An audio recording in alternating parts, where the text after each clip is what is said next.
Welcome to English Reading for Learning. The Cunning Crow. A moral story: cunning people must be treated sternly and not supported. A crow lived on the farm.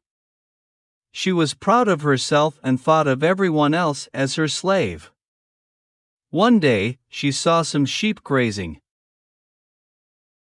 She immediately went and sat on the back of a sheep.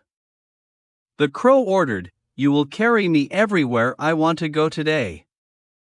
I am tired of flying."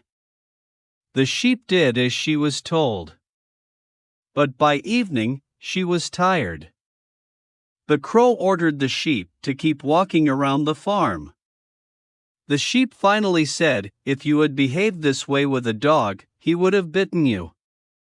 Why are you behaving this way with me when I am kind to you?"